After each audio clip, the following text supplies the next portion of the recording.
Here's the issue, Mark. You and I are aging, and that it's hard to stop that. Nope, you know it's what I mean? problematic. So we can't do the things like we used to do, which is like, stay up late at the bar, then go get a burrito, and then wake up 4 hours later, and everything's fine. We need something. How about this, Mark? How about what I've been using? Terra Origin. Because adulthood, it's hitting hard. We're dealing with it. Middle-aged guys. My knees hurt. I hurt my wrist the other day. I punched a door. Shouldn't have done that. And now my wrist hurts. This is stuff that wasn't happening when I was young. So this is where Terra Origin comes in. Are you curious why I punched the door? Yeah, I was going to say that's a different conversation, but if you've got Terra Origin, I'm sure that you're going to be able to get your way out of that mess. Aaron Judge grounded into a double play. Anyway, Terra Origin makes science-backed, clean supplements designed to help men perform better, recover faster, and feel good every single day. They make smart, no BS supplements that actually help you feel human again, and that's why. This is the product that you need. The best part about Terra Origin, no fluff, no fads, just premium, transparent formulas you can trust. It's like upgrading your daily routine from survive to thrive. So whether you're lifting, leading, grinding, or parenting, Terra Origin helps you show up at your best. Visit TerraOrigin.com and use the code PODCAST for 30% off your first order and free shipping. That's TerraOrigin.com. Terra Origin. Feel better from the inside out.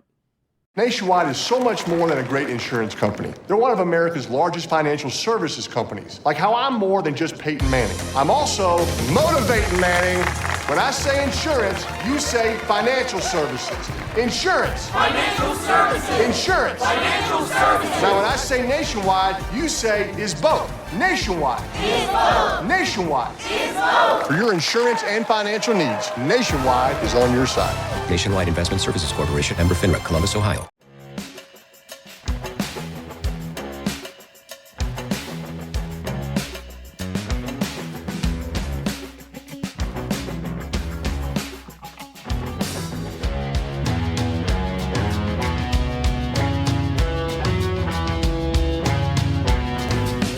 Hey-oh!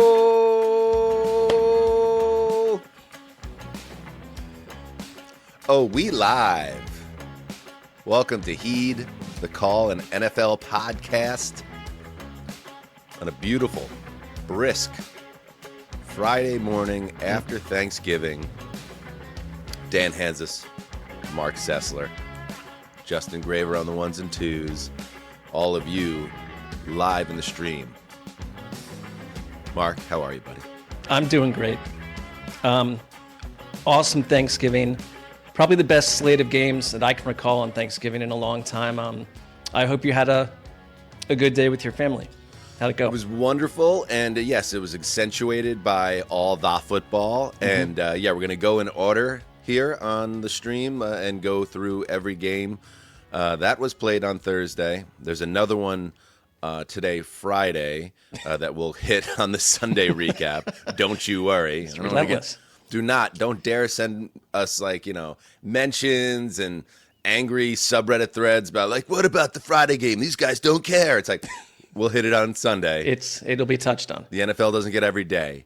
But I will say that, my overall thoughts, Ceci, and Connor's going to jump on at the end of the show to talk about the Thursday night game. But my overall thought about the big picture of it all was status quo in the NFL was upended on Thanksgiving Day, and it was on a stage. To see status quo upended on a stage that was like the main stage at Glastonbury, that was what an announcement to the world. I mean, the superpowers that have come to define football in this decade: Lions, Chiefs, Ravens. They're these paragons of consistency and the envy of the rest of the football world, like Jets fans and Browns fans and Titans fans.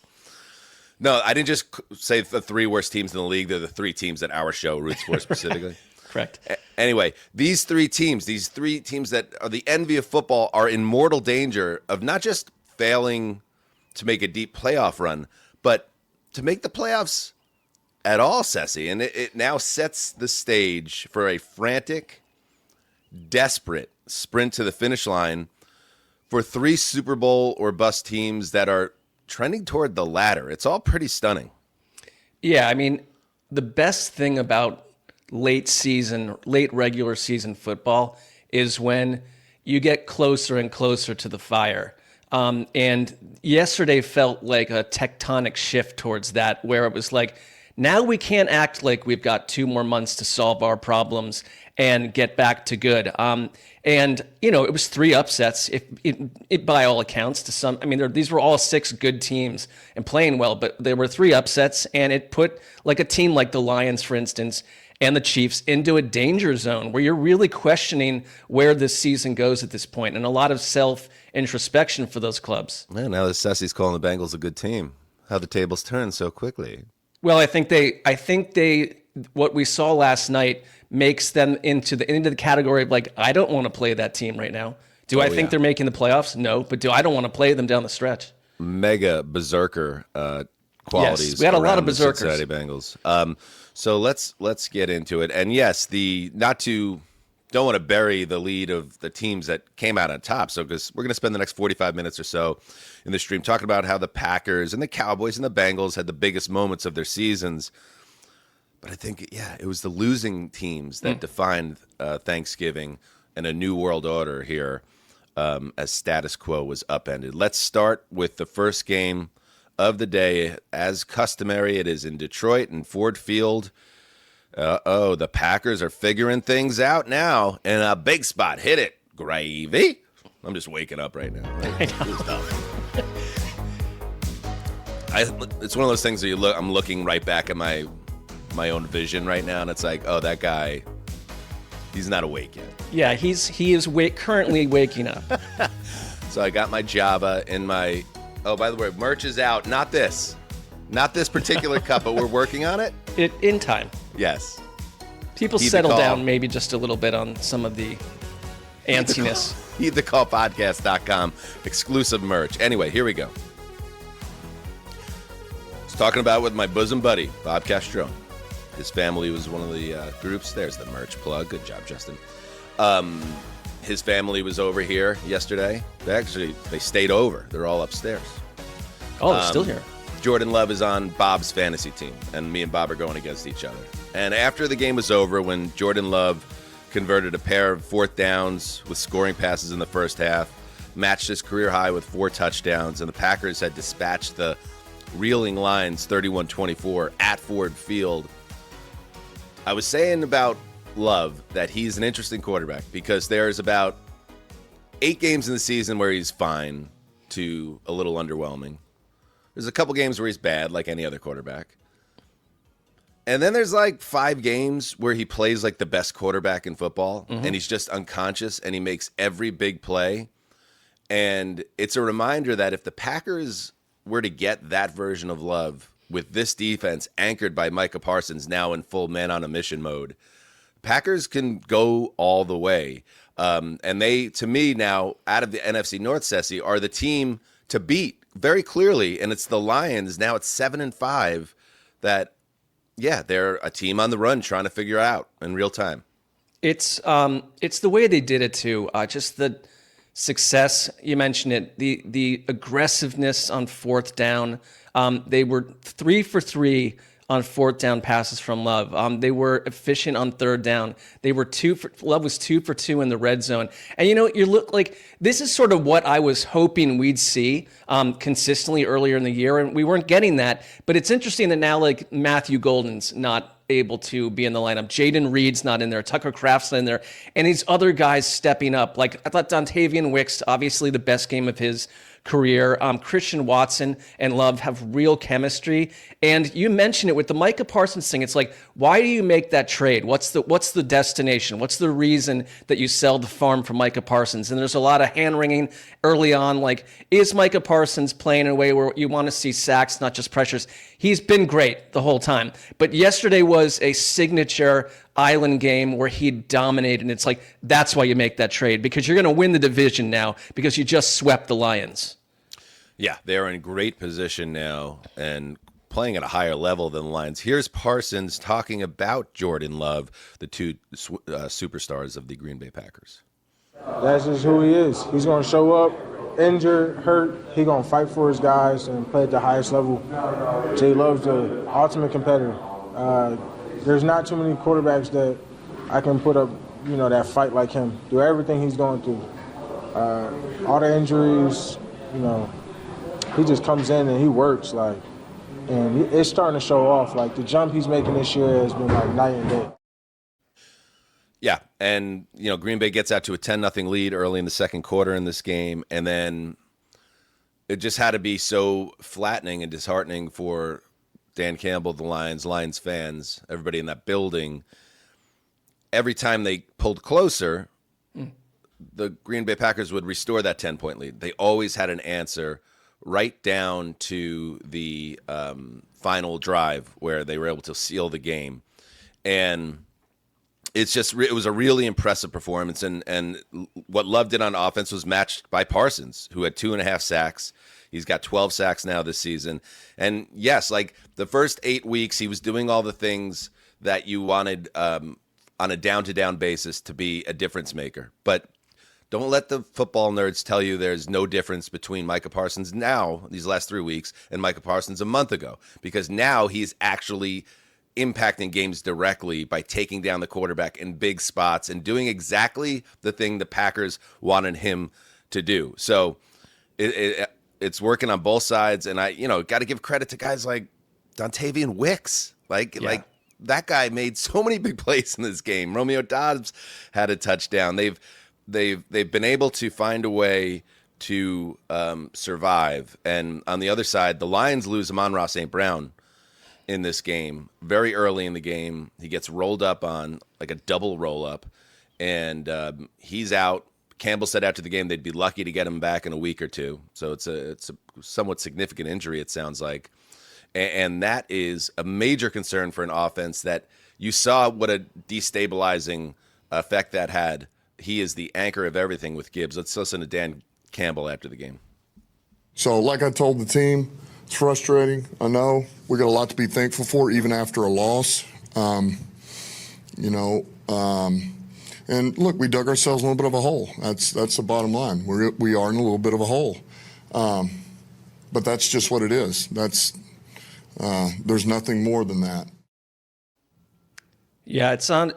They only had 10 yards of offense in the first quarter, and it kind of shows you that the roadmap when you lose an Amon-Ra St. Brown is you got to figure out what your offense is on the fly, and they didn't get like the Jahmyr Gibbs game from a week ago where he's just dominating and creating complete chaos for the defense. It was the opposite, and I'm a little concerned about the Lions in terms of where they go from here. But I do, even just listening to Dan Campbell right there, from more of a human angle and the way that this team is sticks together, that's the right coach to dig them out of a hole. He's not a panic guy. I think they're not a panic type team, but they've got to go and win these divisional games. You're not going to win the division. That's just the way I see it right now. So they got swept. Yeah, you're a wild card team, but it's not the end. It's not as dire as some of these other I don't view it the way I view the Chiefs situation, which we'll get into.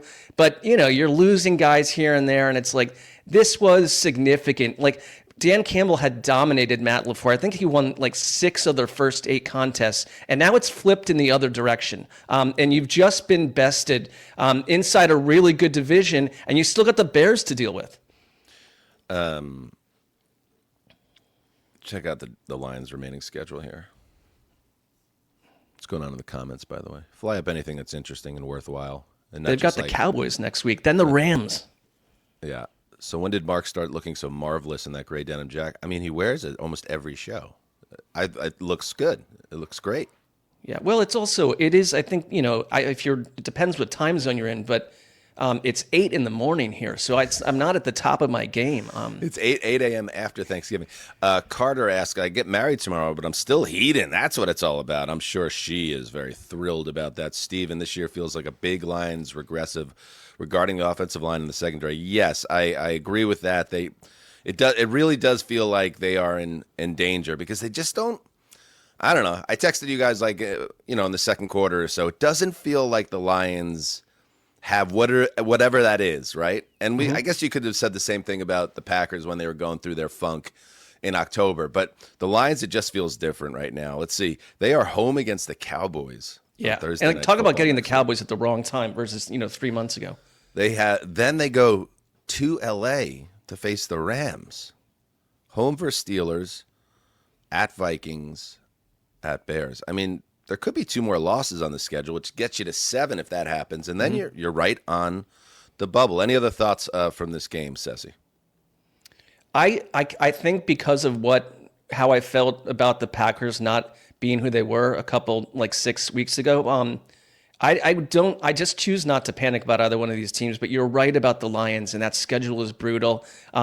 This Packers team, the way they played yesterday with that aggressiveness and the way that they, against all odds, they're absolutely spinning magic in the most important moments on fourth down.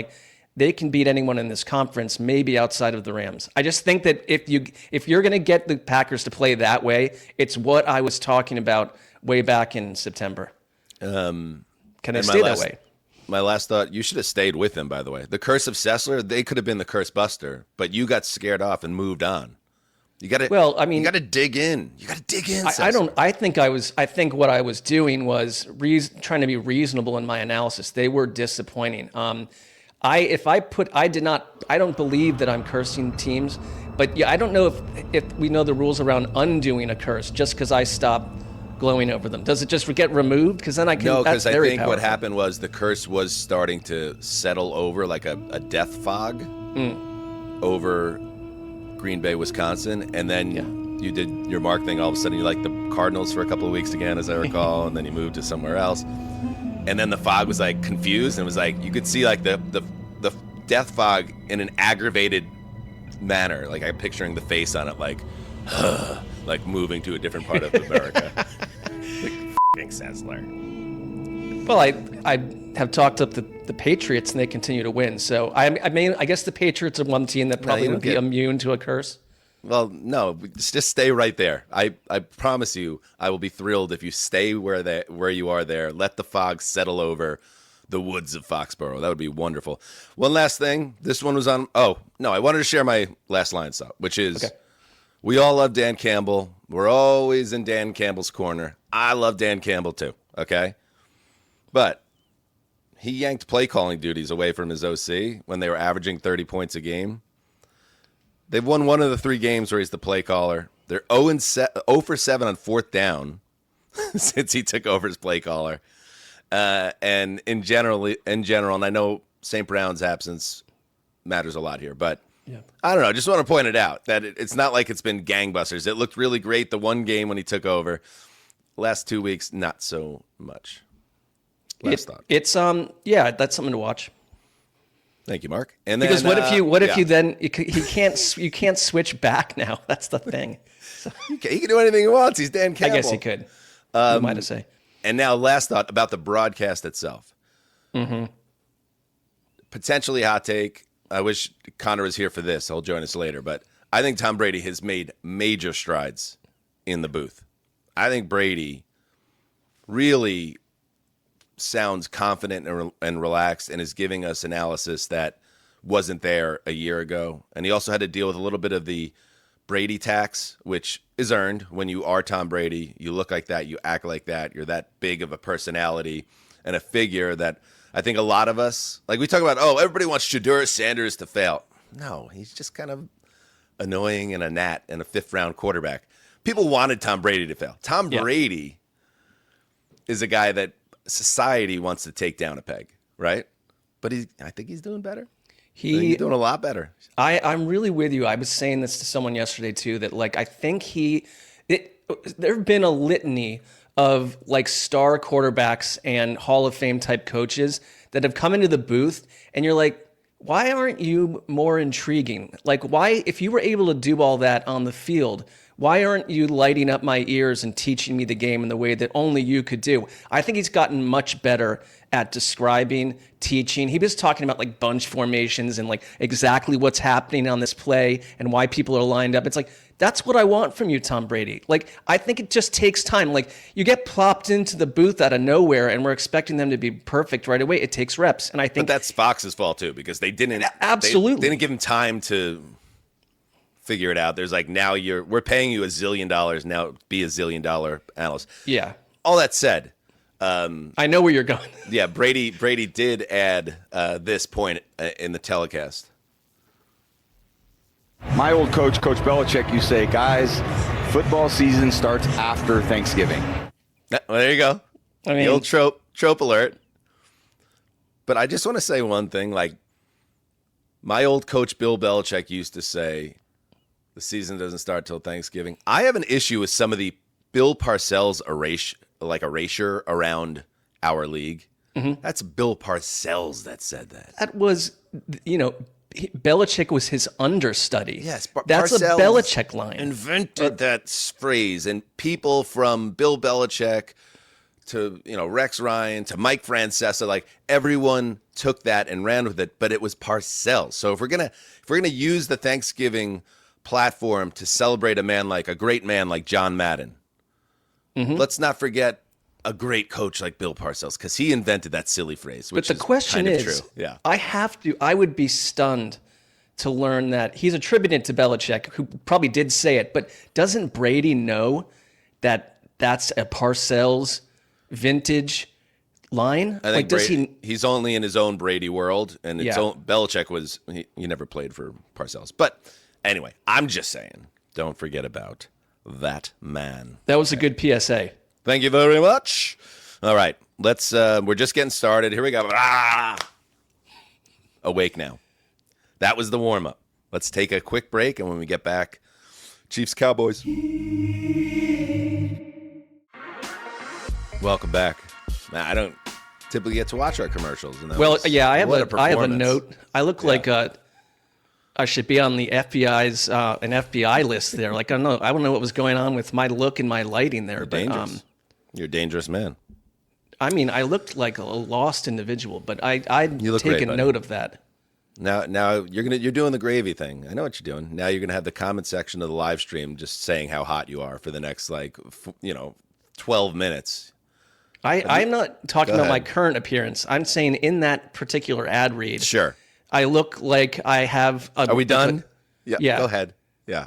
No, just like, if you're a presidential candidate, look out, because here comes this psychotic individual. But anyway, Gravy, throw up a couple comments for Mark just to get his confidence back. We need Mark in peak form. This is the post-Thanksgiving recap. A guy with a beard said Mark is hot AF. Is that? Oh, that's how it works. Are we back? Yeah. Thanksgiving was nice. We had actually a lot of boy energy. I have 2 boys. Bob has 2 boys. Our friends Andy and Avni have 2 boys. That's a lot. No girls. We went out there. We did a pretty eventful. So I cooked the bird outside with the infrared fryer. Came out incredibly well. While I'm doing that and having a beer, a local boy, the neighbor boy, falls into our pool. What? And all I hear is, Dan. What do you think Zuzzer does?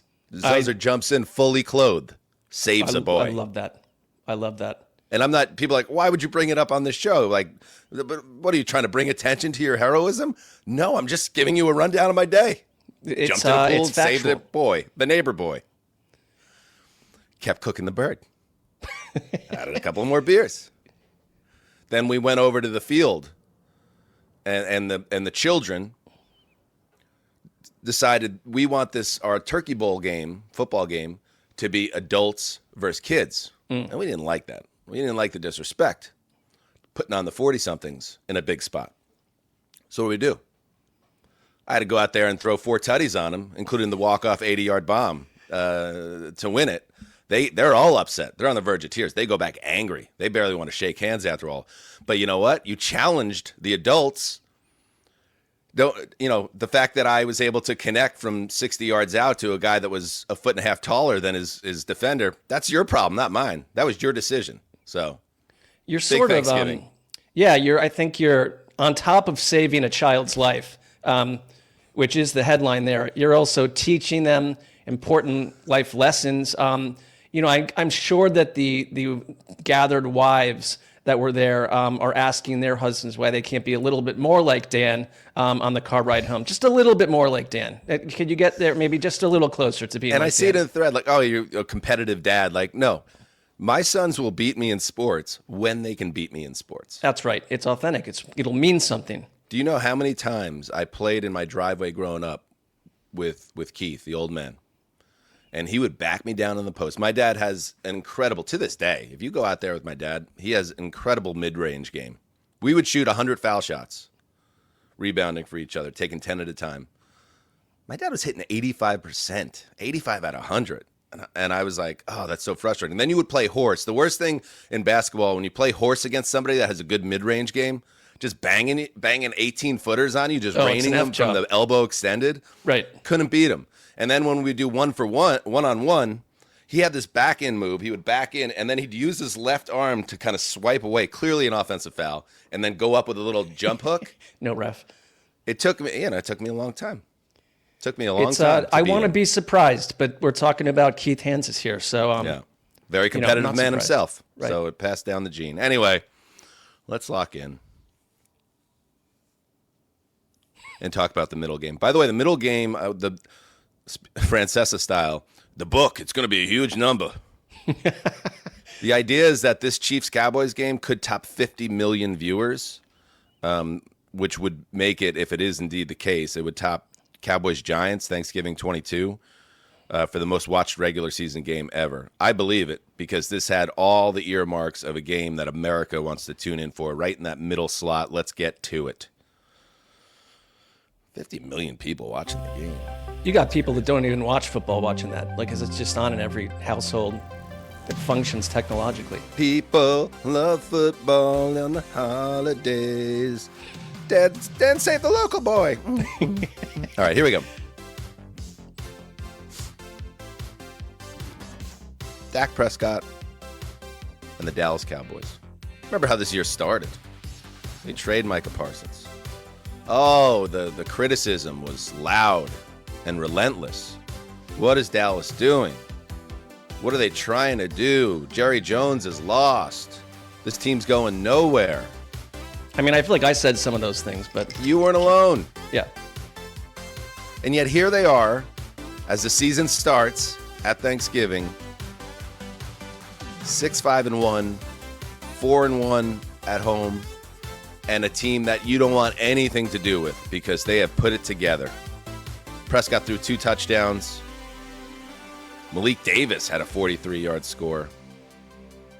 And despite a really strong Patrick Mahomes game, 4 touchdown passes, including 2 on 4th down, it is the Cowboys who prevail 31-28. And I'll just go back to it again, Mark.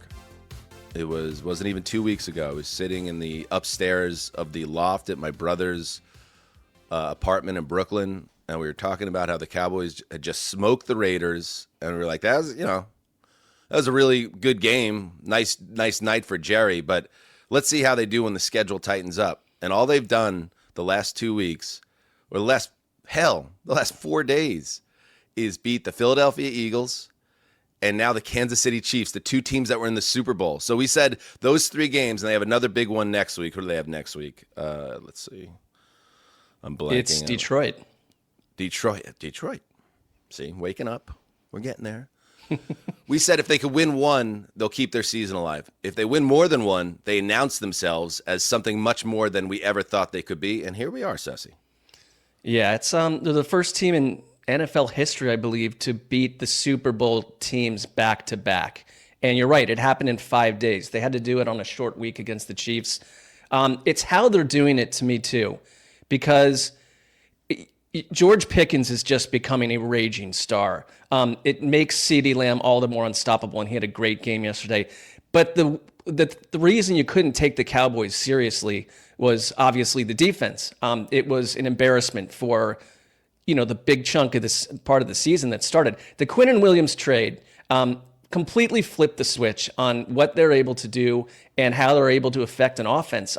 Their run stopping ability has completely changed. And I know for a Jets fan, it's annoying that Williams goes to Dallas and it becomes like twice the player, but he had 6 quarterback pressures yesterday, a QB hit and 4 tackles. I think the return of Demarvion Overshone has been amazing. That guy is all over the place. That is my type of football player. And it's like, it is working very well. Yes, Justin. Justin had a little circle came up on the screen there for a second. Just doing the hook 'em for Overshone. Necessary. That is a necessary part of, that was a necessary interjection. Thank you, Justin. But I just feel like there's this other thing about the Cowboys, because for years it's just been, they're a story, but they're not, serious to me. Brian Schottenheimer somehow has this team more unified and together on both sides of the ball than I can recall a Cowboys team in any recent past. No matter the record of some of those Mike McCarthy teams, this feels like a different traveling circus to me than in the past. And it's not a circus. Like, they are a dangerous team right now. All right, let's hear from Brian Schottenheimer, who absolutely now is going to be getting some Coach of the Year buzz based on these last 2 wins. Let's see how they finish the season, but they are in a very good place, and Schottenheimer is looking very good right now. Yeah, we'll play anybody, anywhere. I mean, I think you can see that by what we've done the last couple of weeks, and the moment's not too big for us. We just play, and then we know the fourth quarter is going to come, and when the fourth quarter comes, we know we're going to find a way to win, and I think you just keep doing that. It has to be such a good feeling for Schottenheimer to wait so long to get a head coaching job, and then the way just the circumstances work out, you end up landing maybe the primo head coaching job in all of the league, and then the season starts where it does, and now it is where it is. And, the defense has been a major part of this because, and I agree, like CeeDee Lamb could be sometimes frustrating, right? Because he'll have, like he had against the Eagles, a bad game, and he'll have some bad drops, and you're left wanting more. But when you get the CeeDee Lamb who showed up yesterday, and you pair him with Pickens, and then you even have a running game now with Javonte Williams, who scored another touchdown. He's closing in on 1,000 yards rushing. And you have Dak Prescott playing at an MVP level, and an offensive line that is doing the job in both pass and run blocking. All that stuff is not going to go away, barring injuries, but it's the defense's rise. And we talked about it in the preview show, how the secondary has pieced things together. Quinnen Williams continues, yes, to be an absolute force on this. I don't have any heat toward Quinnen Williams because, again, like, he suffered around dysfunction and just the hideous era of Jets football. Set him free. Send him to the other conference, even better. But 21 pressures now in 3 games with Dallas after 19 and 8 with the Jets. And I don't think that's because he wasn't playing hard for the Jets. I think some players get revitalized and just the engine revs up a little bit as a competitor, and you're seeing that. It's like if Quinnen was in the Turkey Bowl, you would see that the way the game rises up because you sense it. So you have a difference maker on that line, and it's been all the way around just a tremendous stretch for the Dallas Cowboys.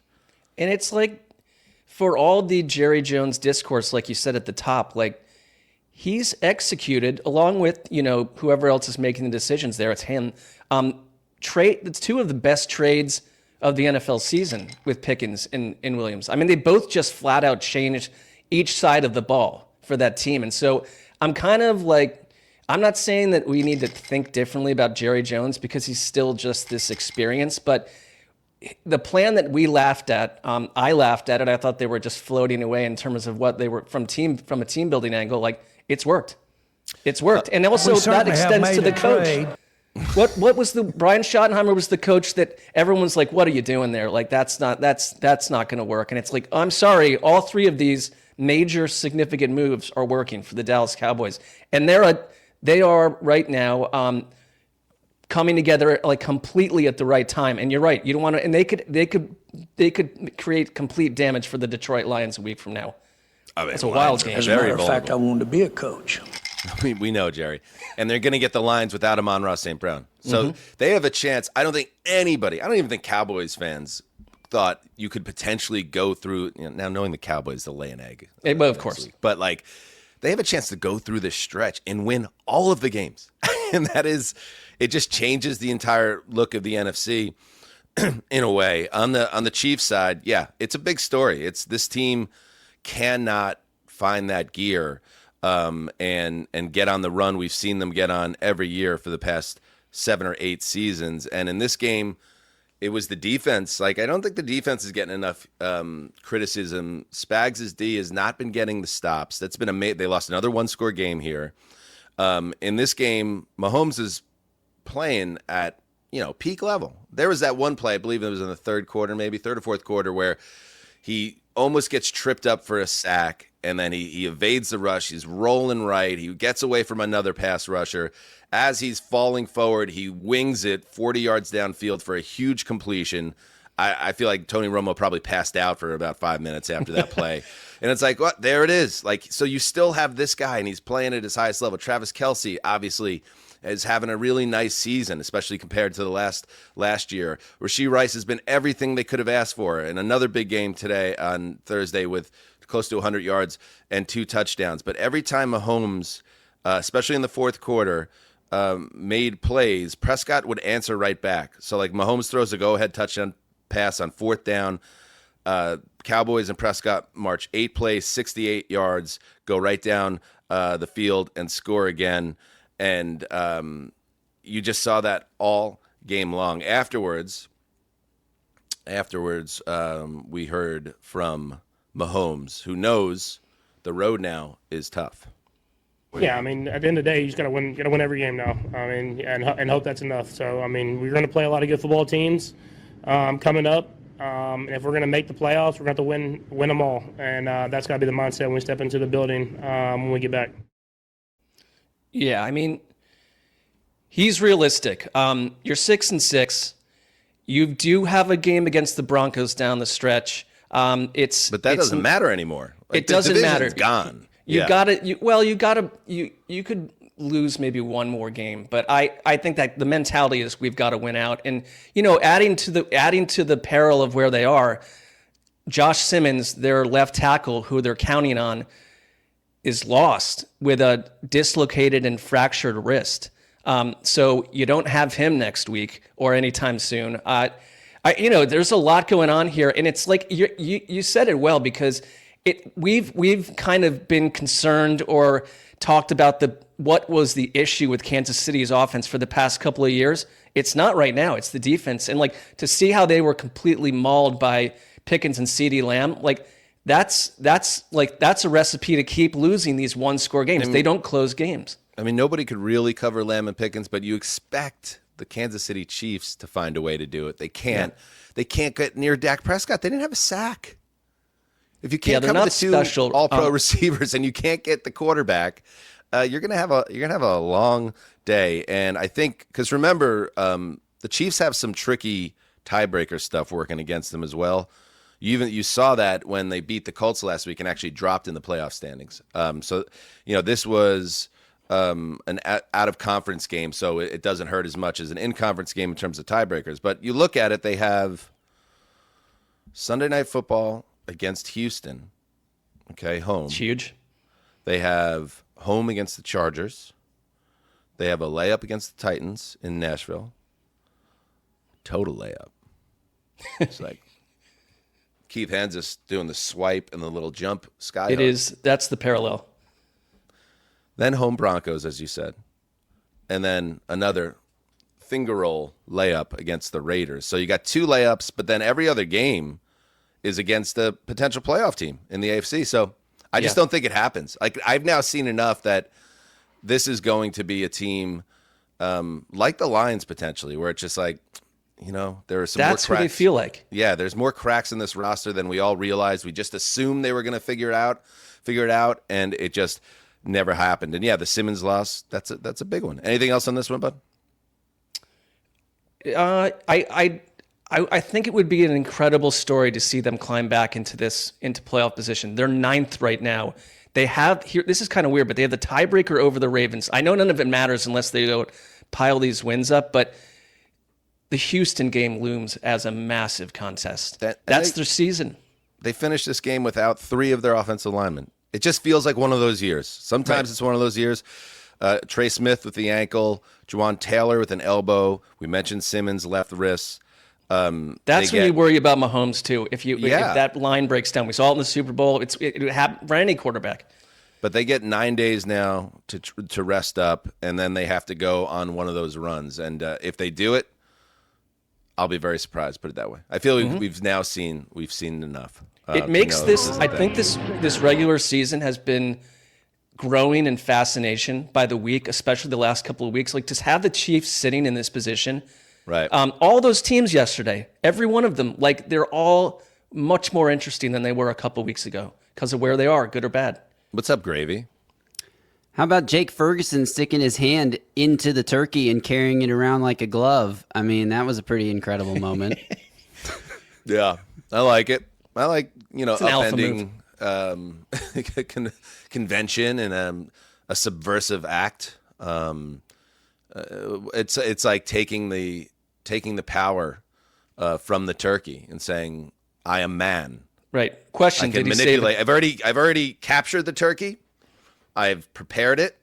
I've cooked it, and now I'm going to desecrate the body in an act of celebration over a pigskin game, which, by the way, is the skin of another beast. I mean, it's a bit of a human flex. It feels like an ugliness of humanity. An annoyance to other, like, if you typically you're sharing a turkey. So, I don't want someone's hand in there necessarily, not permanently. Did he save a child? No. So who actually performed better yesterday? I think it's clear to the audience. I think it's clear too. We're going to get to the last game, but there's nothing. It was the saddest turkey situation ever in the Baltimore game. Because obviously the home team, it's like probably 30 degrees or whatever in Baltimore by the end of that game. It's late. The place is 85% empty. And then they cut over to who's going to be the turkey MVP? And it was the coldest, like, stalest looking plate of food I have ever seen in a Thanksgiving telecast. I can't imagine that anybody ate what was left on that table, after the home team gets spanked in the biggest of all spots. Well, like, we've worked on, when we were at NFL Network, like, there were a lot of kind of quasi fugazi, like, food situations where they'd bring in a bunch of food for the hosts on, like, the morning show or something, and it's like it just sits there for hours and becomes rot. Yeah. No one actually eats it. Absolutely. All right. You didn't find that to be a compelling no, it was just like there. No, you just put a nice little period on the whole conversation of the game. Okay. By the way, if you're listening to the podcast version of this, we're going to take a quick break. Stay right there.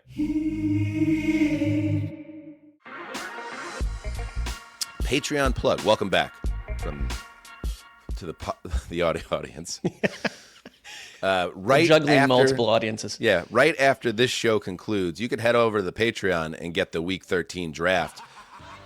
NFL www.patreon.com/heedthecall. We draft the Week 13 games, the games we're going to watch. We're also joined by Jason Zumwalt for that particular episode, and we go through some headlines as well. So a lot of fun there. You also got a new Rolling Thunder out with Jason, and a new Rolling yours Thunder truly, on so. AI as the subject matter. We have heedthecallpodcast.com if you want to get exclusive merch, and I think that's enough whoring for the moment.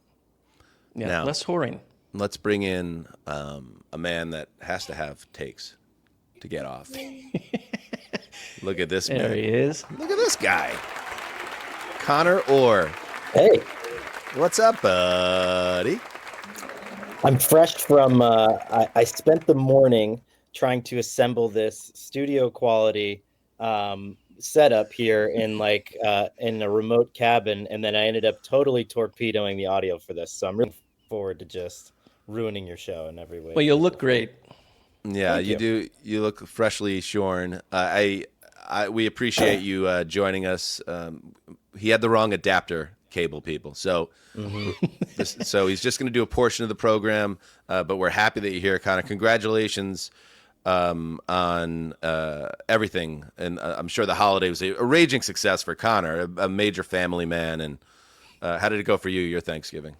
It was great, and I will say that there's been a lot of new blood in the families, and that means a lot of new desserts in the mix. And I gotta say, the people who are coming into this family are just crushing it. Like we had like a peanut butter chocolate cake situation. We had an ice cream cake situation, a chocolate peanut butter pumpkin pie hybrid with like a salted crust. And I like slipped into a diabetic coma briefly, I think, between like the hours of 11 and 12. Missed maybe part of the end of the game, but it was worth it. It was awesome. So, when you say new blood, are you talking about you have a newborn child, or is it people outer family members coming in, new faces like brothers-in-laws and sisters-in-laws and stuff? New cousins, cousins getting married to people, right? Because I'm kind of on the older That's what they do. Of the cousins, and so we're bringing in new ones. We got to surprise my grandmother yesterday. She's going to have her 10th great grandchild. How about that? And so not by me, but by someone else. So that's yeah. Love it. And I do like that we brought Conor on to discuss the game that he's just acknowledged that he had slipped into a diabetic shock and didn't see the end of. But I saw it. I'm good. We're streaming, we're live, and crazy things happen. Let's get to it. The final game in Baltimore, the sad Thanksgiving platter portion of the telecast, the triple header for the NFL. And yes, Joe Burrow was back.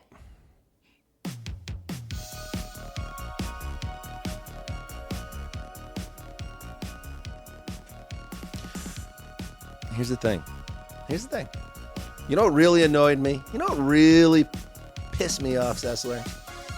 Well, tell me. People who pointed to Joe Flacco's success this season and said, well, yeah, maybe Joe Burrow's actually not that good.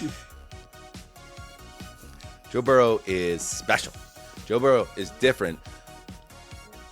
Joe Burrow is, I always mess up this.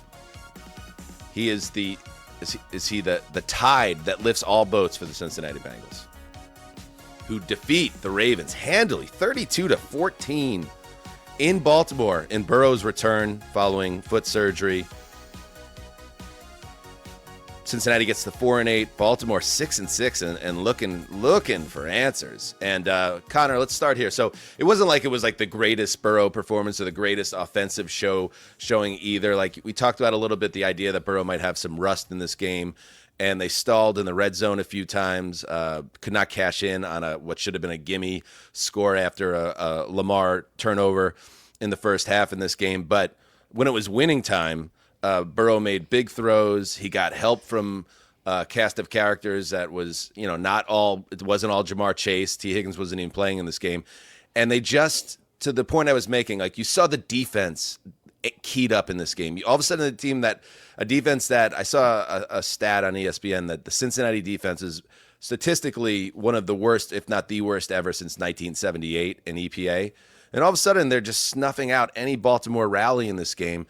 And you just got a sense that Burrow's return did more than just put one of the best quarterbacks in the league on the field again.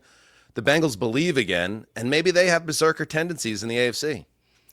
I think it's been a couple of weeks coming now. We've seen two good Bengals defensive performances leading into this game, and then we saw an outstanding Bengals performance where they had as many turnovers forced last night as they did the entire season up to this point. If you actually check the EPA rankings, congratulations to Al Golden. You're no longer dead last. That's the Dolphins and the Commanders who are now behind you. So they have that dubious distinction. But we talked about it, I think, on Thursday's show, or maybe it was a week ago, that out of all this, I mean, they drafted Shamar Stewart. They re-signed Trey Hendrickson because they thought Myles Murphy was being left behind.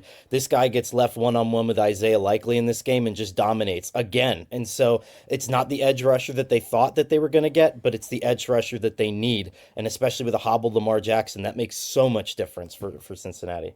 They were the story of the game is Burrow, but to watch like Joseph Asai create complete pressure and put Lamar Jackson in the blender, it was the effort too. They didn't look like a defeated defense. It was the complete opposite. When Jordan Battle stripped Isaiah Likely at the goal line, like that was effort. Like that didn't have to happen that way. And a dejected defense wouldn't have done that. Like I thought they just found a way to create so many problems for the Ravens, and it was very unexpected. I mean, the Burrow part to me less so, because he threw 32 passes in the first half. That's the most of his career. So they sort of said, we're putting our foot on the gas right away. We're not kind of easing Burrow in. I mean, he looked healthy to me, completely healthy. Like, that does make them a berserker team. I said I don't think they make the playoffs with that record. There's no way. But I do think that you don't want to deal with them if that defense is a couple notches better or anything like we saw last night. And here's the thing with Burrow. I mean, a lot of those misses were on timing routes. And what do you need to complete timing route passes? You need time, right? Mm-hmm. And so I was surprised that they called so many of those in the red zone, and I think those were almost directly responsible for some of the misses in the red zone. But you give him 2 weeks, and he's going to be hitting those 10 out of 10. And yeah, it does speak again to the level of confidence and trust they have in Burrow to not ease him back into the game plan at all. To Mark's point, Burrow became the first player this season to have 40 or more passing attempts through 3 quarters per ESPN research. His 42 attempts before the final quarter were the most by any QB since, ellipses, Joe Burrow, 2023, when he did that in week 3 against the Rams. What about that Jacoby Brissett game that we were all annoyed by? Like, I mean, feels like that would have like 42, the game when they lost 42-22, and now his jersey's hanging in Canton. It wasn't successful, but he threw the ball a lot in that game. So here is Joe Burrow after a very, and by the way, they were 4-8 last year. We don't have to go back in time to find the last time the Bengals got hot and went on a run with a bad defense and an all-time quarterback. I think he's an all-time quarterback. They went 9-8 last year. Didn't get him in the playoffs, but they can do it again with Burrow. They're good at going 4-8. We know that. We'll see what happens yes, here. But they have a chance here. I really do think they do. All right, here's Burrow after the game. Certainly hasn't been easy on me through 6 years from a lot of different angles, but I've worked really hard to put myself in position to be back out there, and a lot of people around me have done the same. And there's been a lot of discussions and a lot of time in the training room, and just a lot that has gone into this. And I'm proud to be back. I'm proud of that coat and the hair just falling well. into They showed his him face. Yeah, and they showed him walking into the stadium and was like, what is going on here? But we know he's a fashionista. The best, man. He knows it. He leans into all of it. And, yeah, one more point. Yes, winning out is going to be very difficult to do. But, man, the AFC North is a mess. Yeah, it could be one of those. North is a mess. And Lamar Jackson on the other side of it, quarterback-wise, I mean, geez. He is just not playing anywhere close to the MVP level he's played at the last 5 years. He turned the ball over 3 times. He is just not able to get the offense in a groove. Like, there's no sustained consistency to their attack. He's, again, not the same difference maker on the ground with all these lower body injuries. And after the game, he sounded like a very frustrated franchise star. I can't describe the level of frustration. I'm ticked off. It's not even frustration. I'm just mad because, like I said, we can't have that. And turnovers is a big part of winning, losing games. And turning the ball over, giving them an extra possession. This is the outcome. So there you go. So the offense is not playing at the levels we're used to. The defense is been very good. It's been very good. In fact, that was the first time they allowed over 20 points in a game since October 5th. But kind of a lot of that was soft schedule, and we've been on top of this, and we talked about it on the power rankings, that the Ravens were a little bit of a paper tiger during the winning streak they were on.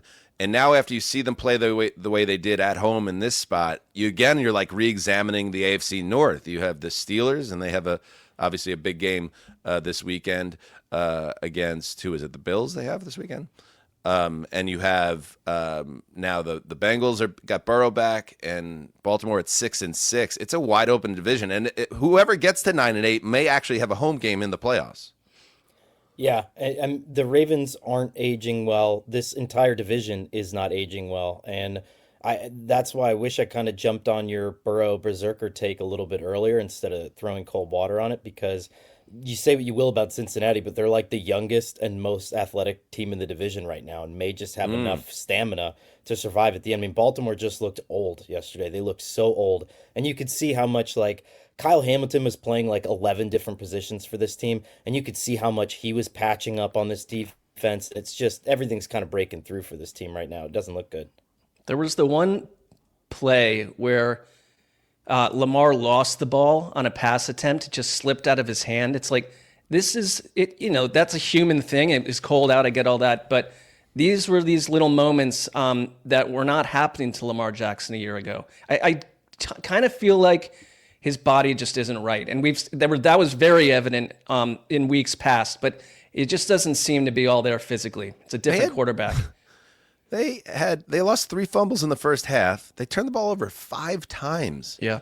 In this game, all 5 of the turnovers were on passing plays. Yep. Derrick Henry continues. You know, he gave them a touchdown run early, and he's fine. He's fine, right? But they're not able to. It's like there's no pivot right now. It's like, okay, we're going to have Derrick Henry drive, handle the captain of the ship. It's like you're going to sink or swim with Lamar and this offense getting it figured out. We're not there. And again, just like the Chiefs, it's almost like you've seen enough where it's like, I don't know if this team has that second gear this year. And if this team, just like the Chiefs, don't have a second gear, like the AFC is going to look totally different come January when we get to the playoffs, which is a little bit, I know, especially for somebody like you, Cessy, you get a little like ground down by the same teams involved all the time. We might get a totally different landscape of the AFC come January. I love this season for that reason. There are, as Connor would say, there's new blood. This is a critical juncture for the Ravens. They've got the Steelers. Then they play the Bengals again in Cincinnati, then the Patriots, and then the Packers, and then the Steelers. Like, that's a rough schedule. That could be bye-bye time. By the way, the Bengals had the ball for this game almost 39 minutes also. Just, there was a lot of quick 3-and-outs for Baltimore's offense. It's a tough sitch. I'm going to ask you this question. Oh, by the way, we have a little lock competition. I don't know if you guys remembered, this is Road Warrior week, and we all had to lock up a road team. I went with the Cincinnati Bengals, -7. Zuzzer, who, by the way, saved the neighbor boy who fell into the swimming pool yesterday morning, Connor. I don't know if you saw you got to hear news. this, Connor. So I did. Yeah. I caught that while I was making this cup of coffee, and I couldn't believe it, but I could. I mean, that's you through and through. Right. Now, so were you wearing clothes and you jumped into the pool? Because that's like the... Fully clothed. I was wearing jeans, T-shirt, It would have been... It's a different story if you were air frying the turkey in the nude. Right, that's true. That would actually get me arrested. Right, different story. Yeah. That we wouldn't want that for a number of reasons. But anyway, I locked up the Bengals, and now I'm rolling in the lock competition. It puts a huge amount of pressure on Connor.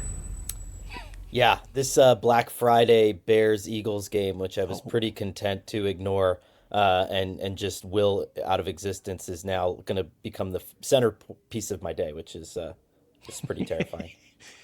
I see someone in the chat says, "This is why I hate Dan." Oh, because I saved a child in a swimming pool? That's cynical. You dick. I know what you'd be doing, Julian Ponce. What did you want him to do? Not do it? And then be like, that's what, yeah, I'm not Dan anymore. I'm not going to say How old was the child? The boy? The neighbor boy? Yeah. It was 16, 17. I was going to say you saved a teen. No, he was like, a high school teen. 5-year-old boy. Well, you did the right thing. I don't like to bring attention to it. I don't like to bring attention to it. There might be a photo. I'll get a photo. There is a photo out there that was snapped at the moment of grace. This was like staged by your agent. Shout out Evan, WME. All right, here we go. Let's wrap this up now. Shout out Luis for dropping a tip, a super chat in the live comments here. Great stream, fellas. Go Broncos, F the Chiefs. We appreciate any and all tips. That's very nice, Luis. And also, where does the money go? To Justin, to Justin's wedding fund. No, to fund Justin's gambling losses, which are mounting.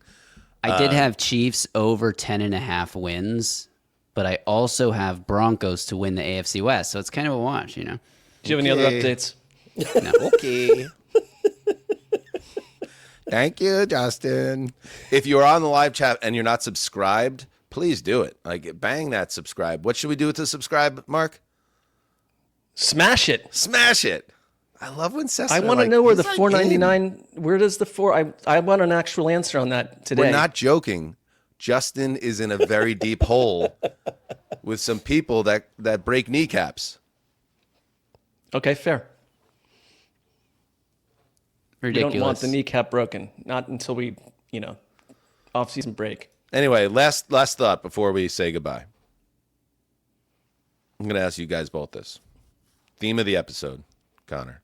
Status quo, upended in the NFL. Lions, Chiefs, Ravens, all at a crossroads. How many of these teams make the playoffs? Start with Connor.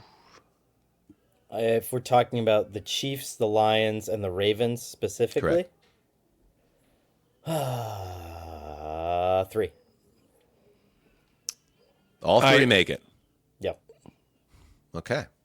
How many of these 6 make it that we saw yesterday? I have to agree with 3. No. 3, Lions, Chiefs, Ravens. Those 3 teams. Of those 3, Lions, Chiefs, Ravens. 1. Which one? I'm still going to go. I'm going to go Lions. Yeah. I'm with you on that. I think the Ravens. I'm still going to take the Ravens to win the division. I can't quite get there with the Steelers or the Bengals. So I'm going to go 2. But I think the Lions will get there. But it's kind of depressing because they're quasi-America's team. Now I see the Lions getting in the playoffs and then going back to Philadelphia or something when it's freezing and just having an ugly ending to their season. But I don't think their season's up. But how about that? None of us, only Connor picked the Chiefs to make the playoffs. From where we stand right now, they have a lot of work to do. But it's not over for any of these teams, but it's getting late earlier than we expected. All right.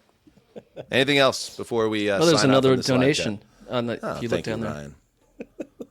This is a very on brand for our company. It's like, let's illuminate that people can tip when there's 3 minutes left in the show. Yeah, shout out to Rinton820. Hope the kid's family sends Dan a signed football, much like Dabo Sweeney once did. The neighbor boy's dad is a listener to the show. I'm not going to say anything to him, but and we'll see if he listens to this particular episode. MLB41 is funding Justin's Lake House. Thank you very much. We appreciate it. And Ryan Hansen 11, $4.99 specifically designated as a donation to Connor's TNC fund for adding 20-inch rims. That would be incredible if you pimp out the pre-owned TNC, which maybe we should actually put that money into some safety measures because it is one of the more dangerous cars on the market, driving on the highways. I was going to say getting it an actual transmission that meets safety standards would be the first move on that one, but we roll on. All right. Beautiful, beautiful, beautiful. Thank you to everybody that jumped on the live stream. Good numbers. I think we had over 1,000 people or close to it. At one point, the audio audience will get a version of this program as well. The Patreon is up. The draft, as soon as this goes, you could head over there if you want to get some of that with Zumwalt sitting in for Connor. We'll see if Connor's happy with Zumwalt's draft on his behalf. We'll pay that off on Sunday night, the Week 13 He tried to do flagship. something wild in that draft. We had to slow. You have to go see, but we had to slow Jason down from doing something wild. The audacity of Zumwalt. He was trying to trade future number ones, Connor, to move up in the draft. It was like in the worst draft, like the worst great games we've had. I had to David Stern his ass and be like, whoa, we can't be playing with someone else's future here, Zumwalt. You're mad with power. It's like when you ask the kids, can you just stir the soup for like 2 seconds and then you go back and the entire kitchen's on fire and you're like, Jesus Christ, what happened to all my number 1 picks? Yeah. So yeah, check us out at Patreon. Go get the merch if you'd like. And then Sunday night we'll be back with the flagship program. And that's it. Good job. Hey, the producer, live show, live stream. Beautiful job. Magnificent. Mark, final words as people head into their holiday weekend. I am thankful for most of the people in the chat and each of you. Okay. Not the person that dismissed. You got to hit the ending, though. You got to hit when the music hits. Yeah. For the outro, you have to land the plane before that hits. Okay? So you get one more chance. Here it comes. Take it away, Mark. I am thankful for Jesus most Christ. of the people. Heed the call.